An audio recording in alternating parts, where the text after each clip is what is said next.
Salam Bapak Ibu Saudara, bagaimana kabar Bapak Ibu Saudara semuanya? Saya percaya kita semua dalam berkat perlindungan dan pemeliharaan Tuhan sampai hari ini, yaitu iman kita, iman yang semakin dimurnikan, semakin dikhususkan terlebih hidup kita ini di hadapan Tuhan. Karena kita tahu bahwa kita kelak akan menghadap Tuhan, sehingga dalam perjalanan hidup ini kita membutuhkan kekuatan, dan tentunya adalah kekuatan dari Tuhan. Bapak Ibu Saudaraku, sebagai orang-orang percaya, sebagai pengikut Kristus, kita alangkah baiknya memiliki hati yang selalu gembira. Kenapa? Karena Tuhan menjamin tidak hanya hidup ini, tetapi juga hidup yang kekal. Ini adalah harapan kita orang-orang percaya.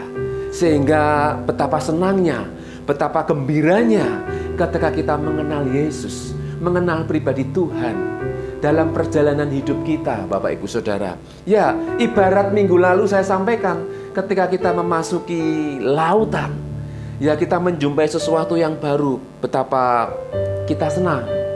Kemudian semakin dalam lagi kita akan melihat hal-hal yang baru, kita akan semakin lebih senang.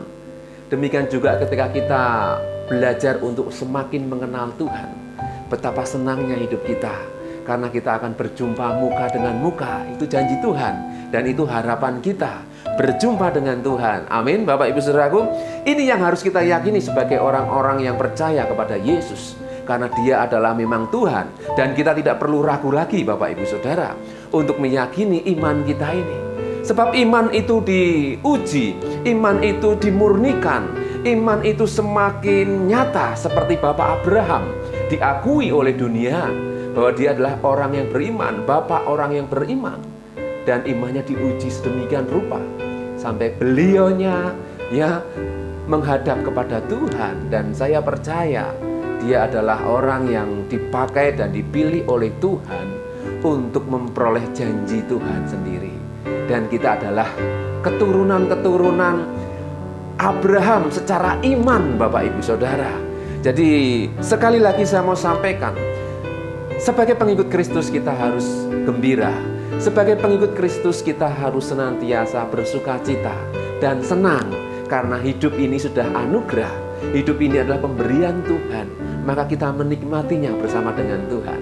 Amin, Bapak Saudaraku. Walaupun kenyataan kita dihadapkan dengan banyak hal yang seringkali menjadi beban, menjadi tantangan, ujian, menjadi cobaan dalam hidup ini banyak sekali, Bapak Ibu Saudaraku. Tapi percayalah, ketika kita mengandalkan Tuhan, berjalan bersama dengan Tuhan, kita akan dikuatkan. Amin, Bapak Ibu Saudaraku. Sekali lagi, seperti orang yang baru kenal, pasti kita ingin tahu sejauh mana pribadi, karakter, atau sifat dari orang tersebut. Apalagi kalau orang yang baru pacaran, Bapak Ibu Saudaraku ya. Kalau zaman now itu orang bilang kepo. Ya, kepo itu ada singkatannya.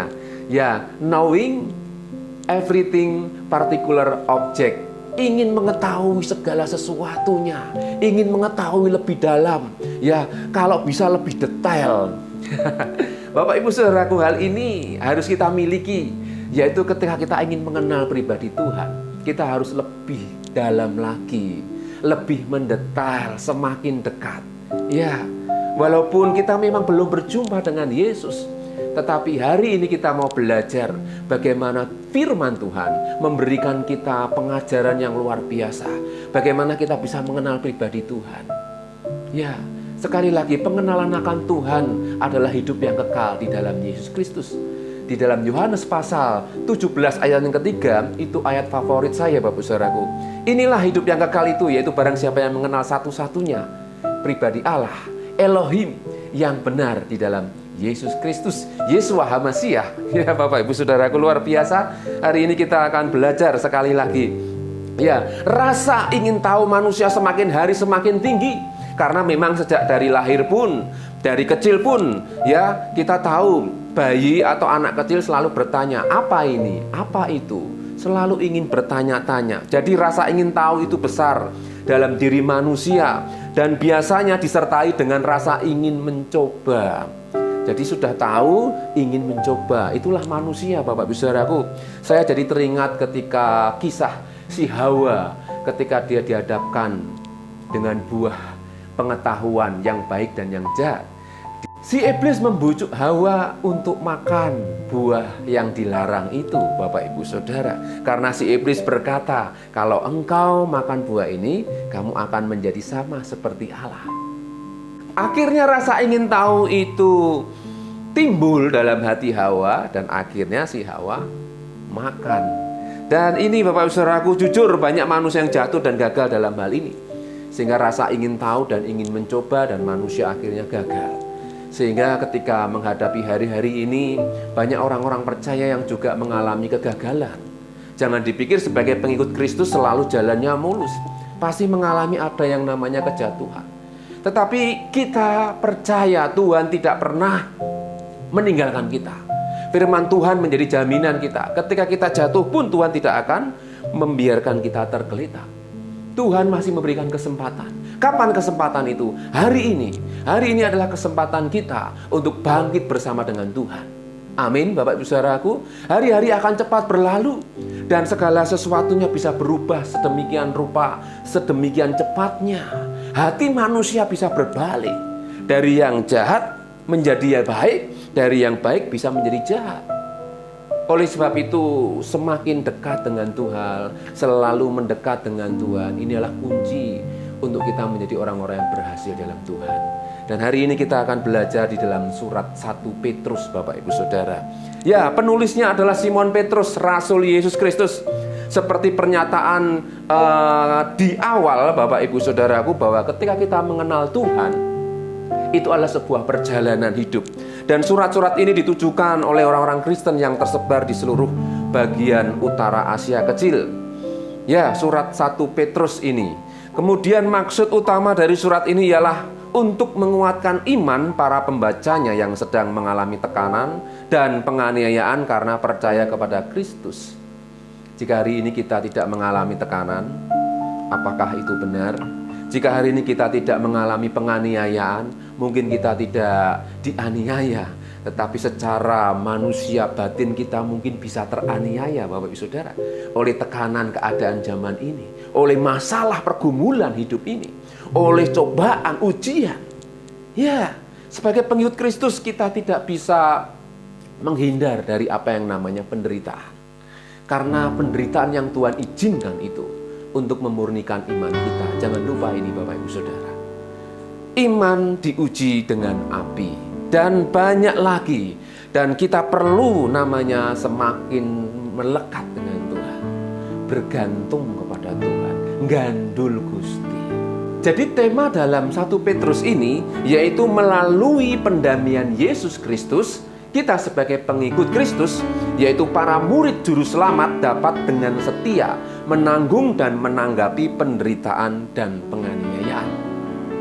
Kita memang tidak ingin mengalami penganiayaan, tetapi jangan lupa ketika masalah bertubi-tubi dalam hidup kita, iman kita betul-betul dites, diuji, Bapak Saudaraku. Ya, baik secara tubuh kita ini juga bisa merasakan apa yang namanya aniaya. Sampai kita harus sakit-sakitan, sampai kita harus kadang menderita secara fisik. Ya, mungkin kita belum dianiaya seperti gereja mula-mula, tetapi bersyukur kepada Tuhan jika hari ini kita masih diberi kesempatan untuk mendengar firman Tuhan. Kembali lagi bahwa surat 1 Petrus ini mengajarkan kepada kita bahwa melalui pendamaian Yesus Kristus kita mendapatkan kekuatan, kita bisa menanggung dengan setia, bisa menghadapi apa yang namanya penderitaan dan penganiayaan. Ya, luar biasa Bapak Ibu Saudaraku. Mari kita akan melihat di dalam surat 1 Petrus pasal pertama. Ya, kita akan belajar dari ayat 1 sampai dengan ayat yang ke-7. Saya akan bacakan. Dari Petrus Rasul Yesus Kristus kepada orang-orang pendatang yang tersebar di Pontus, Galatia, Kapadokia, Asia Kecil dan Bitinia, yaitu orang-orang yang dipilih sesuai dengan rencana Allah Bapa kita dan yang dikuduskan oleh Roh supaya taat kepada Yesus Kristus dan menerima percikan darahnya. Kiranya kasih karunia dan damai sejahtera makin melimpah atas kamu. Sampai ayat ini Bapak Saudaraku kita diberikan pengertian bahwa yaitu orang-orang yang dipilih. Kita yang sudah percaya kepada Yesus adalah orang-orang yang dipilih oleh Tuhan dan meresponinya dengan sungguh-sungguh, dengan segenap hati. ya, sesuai dengan rencana Allah. Jadi ketika kita percaya kepada Yesus, kita masuk dalam rencana Allah. Amin. Kita masuk dalam rencana Tuhan, rencana yang besar. Firman Tuhan berkata, rancanganku adalah rancangan damai sejahtera, bukan kecelakaan. Tapi kenyataannya kok Tuhan, banyak anak-anak Tuhan yang mengalami kecelakaan, banyak mengalami musibah. Sekali lagi, iman itu diuji. Ya, tolak ukur orang percaya kepada Yesus adalah ketika dia tetap setia, walaupun kematian merenggut jiwanya. Yesus pun juga mati, Bapak Ibu Saudara. Bahkan Yesus mati menderita di atas kayu salib. Salib itu melambangkan bagi orang-orang yang matinya itu karena terkutuk. Ya, Yesus secara manusia dia disalib. Orang bilang disalib itu orang-orang yang terkutuk. Tetapi kita tahu, sejarah membuktikan Yesus tidak memiliki salah. Yang harusnya dikutuk adalah kita. Yang harusnya disalibkan adalah kita. Yang harusnya menerima kematian itu kita, Bapak Ibu Saudara. Tapi Yesus dia mau mati. Dia rela mati digantung di kayu salib. Hal yang sangat memalukan. Tapi Yesus terima itu karena dia sangat mengasihi kita. Karena kita ini orang-orang yang berdosa, yang harusnya mati, yang harusnya kita yang disalibkan, Bapak Ibu Saudara. Ini yang menjadi dasar iman kekristenan. Bahwa Yesus sangat mengasihi kita. Dia sangat sayang kepada kita.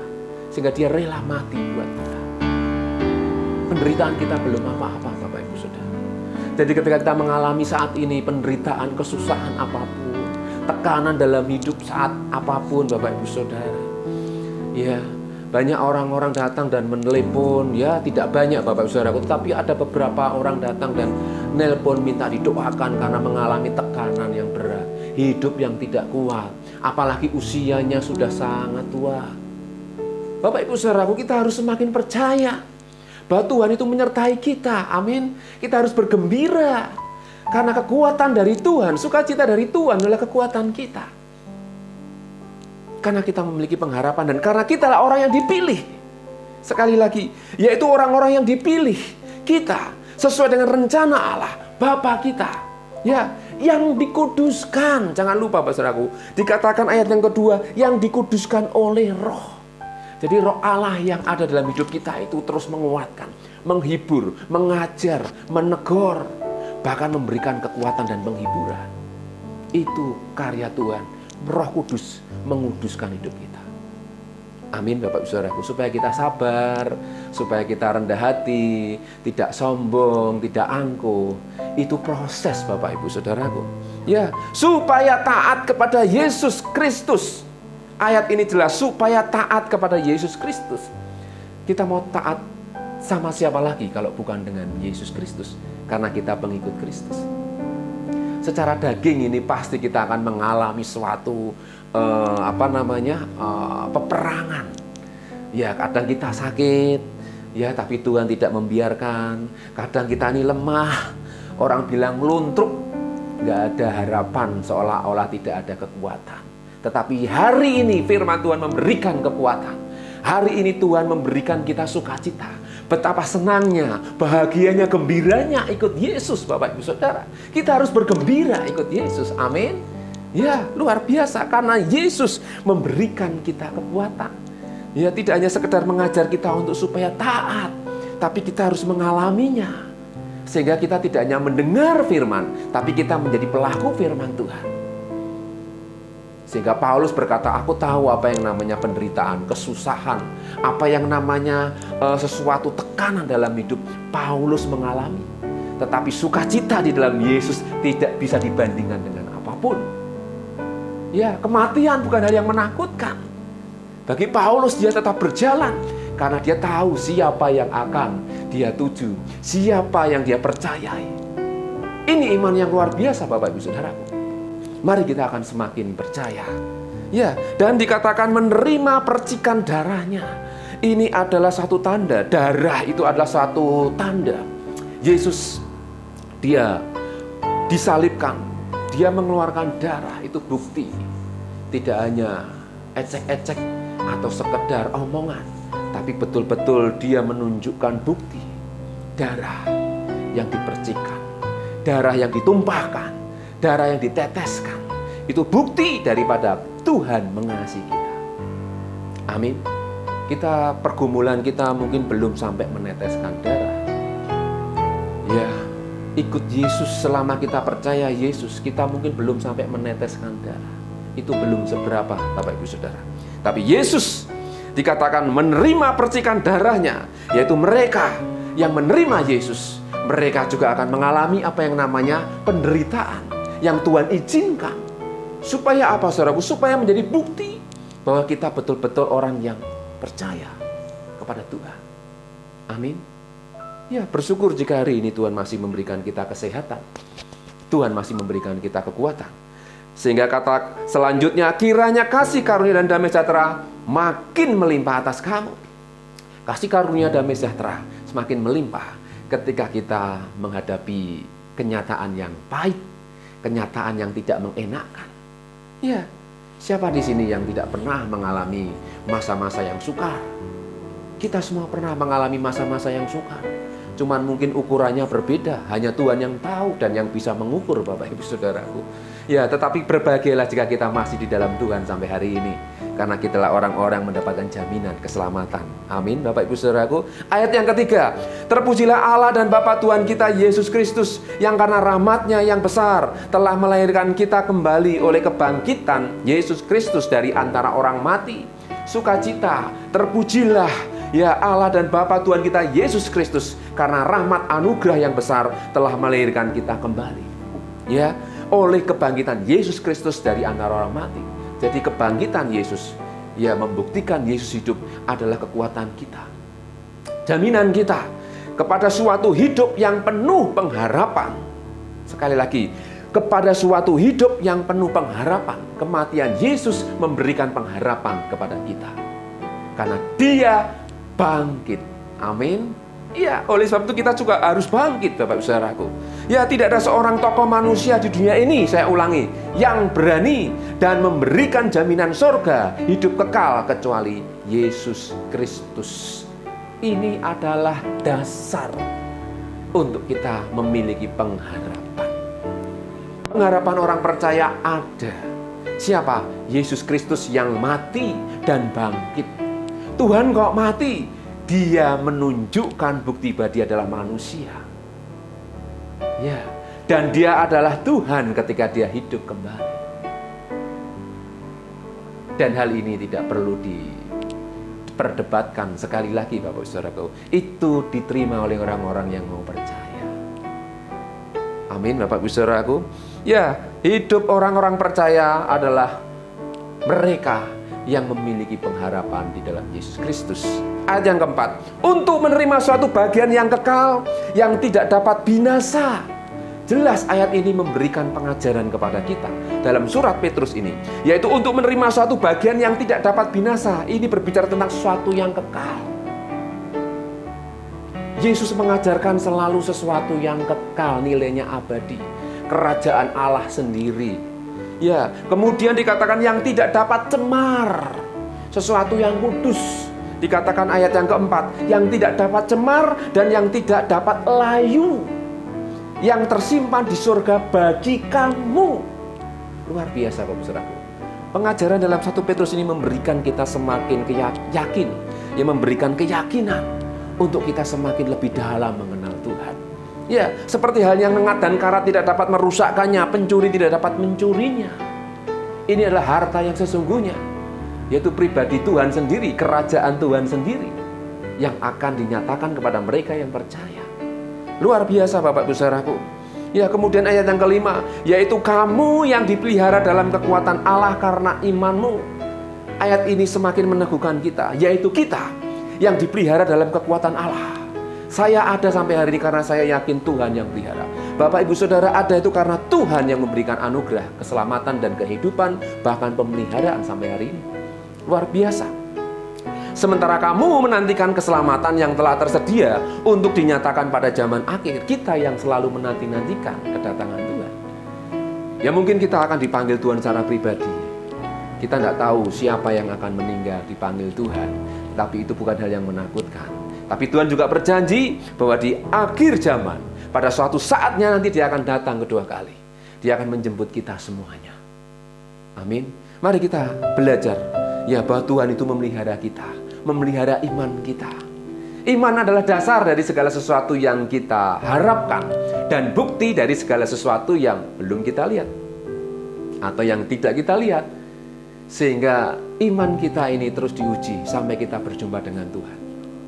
Ya, kalau Tuhan sendiri sudah memberikan bukti, Tuhan sendiri sudah menunjukkan karyanya atas manusia di bumi ini, masa kita masih kurang yakin? Banyak orang Israel binasa karena mereka tidak percaya. Banyak orang-orang yang percaya pun binasa karena mereka tidak percaya. Padahal dikatakan orang percaya. Tapi ketika mereka menjalani hidup, ketika mereka menghadapi kenyataan, mereka tidak memiliki iman yang teguh. Mereka menjadi murtad, meninggalkan iman, meninggalkan kebenaran, meninggalkan Yesus. Hari-hari ini Bapak Saudaraku, saya mau ingatkan, kita harus memiliki iman yang kuat, iman yang teguh. Kematian bukan hal yang menakutkan. Iblis takut kepada orang-orang yang hidup taat, setia menjadi pelaku firman Tuhan. Iblis tidak takut orang-orang yang beribadah. Iblis tidak takut orang-orang yang hanya sekedar ikut ibadah rutinitas. Tapi iblis takut kepada orang-orang yang menjadi pelaku firman Tuhan, menjaga hidupnya tetap berkenan di mata Tuhan. Dan tentunya mereka yang setia mengikut Tuhan. Amin Bapak Ibu Saudaraku. Ya, ayat selanjutnya. Ayat yang ke-6, bergembiralah akan hal itu, sekalipun sekarang ini kamu seketika harus berduka cita oleh berbagai-bagai pencobaan. Jelas ini yang menjadi tema kali ini Bapak Saudaraku. Dikatakan bergembiralah akan hal itu. Ya, sehingga sesuai dengan tema minggu ini, bahagia dan gembiranya ikut Yesus. Karena apa? Karena selama kita tinggal di dunia ini, kita juga disertai oleh Tuhan. Walaupun kita harus menghadapi banyak hal, ujian, tantangan, bahkan kenyataan-kenyataan yang pahit sekalipun, bersama dengan Tuhan bisa menjadi manis. Amin Bapak Ibu Saudaraku. Ya, bergembiralah akan hal itu. Apa hal itu Bapak Ibu Saudaraku? Yaitu hal-hal yang seringkali yang membuat kita ini menjadi takut, khawatir, ya gentar. Tapi kita bisa melewati semuanya karena bersama dengan Tuhan. Ya, ketika kita melakukan perjalanan yang sulit, ketika kita seolah tidak ada jalan keluar, ketika kita bisa melewatinya, kita merasa bersukacita, merasa gembira karena Tuhan memberikan jalan keluar. Amin Bapak Saudaraku, luar biasa. Ya, sehingga sekali lagi sekalipun sekarang ini kamu seketika harus berduka cita oleh berbagai-bagai pencobaan. Ayat 6 memberikan pengertian buat kita supaya kita tetap bergembira walaupun kita menghadapi ujian, pencobaan. Amin. Ayat yang terakhir Bapak Saudaraku, maksud semuanya itu, ayat yang ke-7, ialah untuk membuktikan kemurnian imanmu. Jelas, ayat ini luar biasa mengajar kita.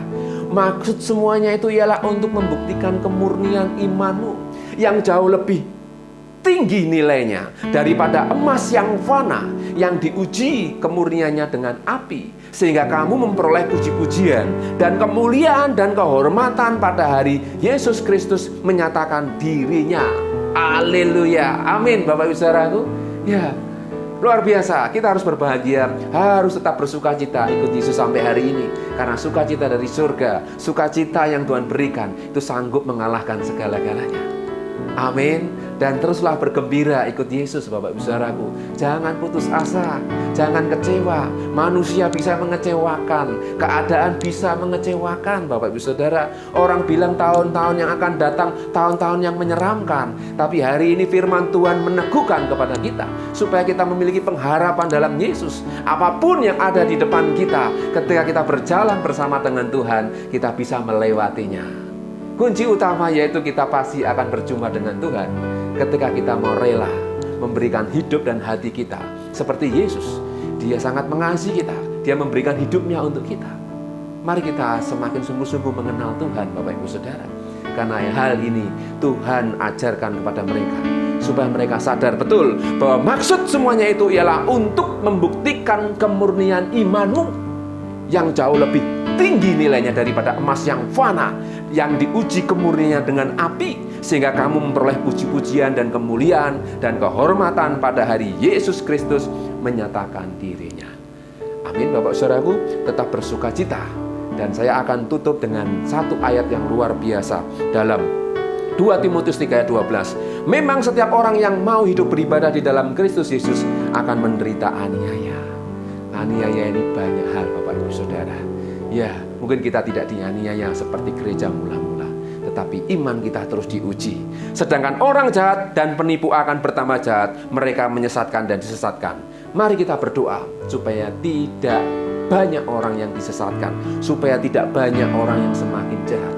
Karena hari-hari ini Bapak Saudaraku, banyak anak-anak Tuhan yang juga bisa kehilangan kendali, kehilangan kontrol. Dan iblis selalu bekerja. Ingat, ada waktunya iblis akan mengalami hukuman kekal.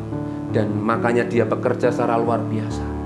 Tapi kita tidak perlu takut, karena Tuhan menyertai kita. Amin. Selalu bergembira di dalam Tuhan. Dan Tuhan Yesus pasti memberkati kita. Amin. Mari kita akan berdoa. Bapa di surga, terima kasih hari ini kami sudah mendengar firman-Mu. Firman yang menguatkan, firman yang meneguhkan. Dan kami ingin terus semakin dalam mengenal pribadi-Mu melalui firman Tuhan. Dan kami rindu hidup di dalamnya, menjadi pelaku-pelaku firman. Tuhan, kuduskan kami dengan firman-Mu. Beri kami terus kekuatan dan hikmat untuk semakin mengenal pribadi Tuhan. Ampuni segala hal yang masih kurang berkenan dalam hidup kami. Kami percaya Engkau Tuhan sumber kekuatan kami, pengharapan kami. Dan kami akan terus belajar setia. Berikan kami terus kekuatan. Terpujilah nama-Mu Tuhan. Berkati kami semua yang mendengar firman-Mu hari ini. Berkati keluarga kami, berkati pekerjaan, pelayanan kami, kota kami dimanapun kami berada. Engkau juga berkati bangsa dan negara kami. Seluruh pejabat petinggi orang luar negeri ini, presiden, wakil, para menteri, dan seluruh aparat negara, kami serahkan dalam kuasa Tuhan. Engkau memberkati mereka dengan roh takut akan Tuhan. Kendalikan bangsa ini dengan kuasa Roh Kudus-Mu. Banyak jiwa dimenangkan, banyak jiwa dipulihkan, banyak mereka yang bertobat dan percaya kepadamu. Karena kami tahu di dalam Yesus Kristus ada jaminan, baik hari ini, hidup hari ini maupun hidup yang kekal. Terima kasih Bapa, terima kasih. Kiranya damai sejahtera Tuhan melimpah-limpah tercurah atas hidup kami mulai hari ini sampai Maranatha Tuhan Yesus datang kedua kali. Dan kita yang percaya dan mengasihi Tuhan katakan bersama, amin. Tuhan Yesus memberkati.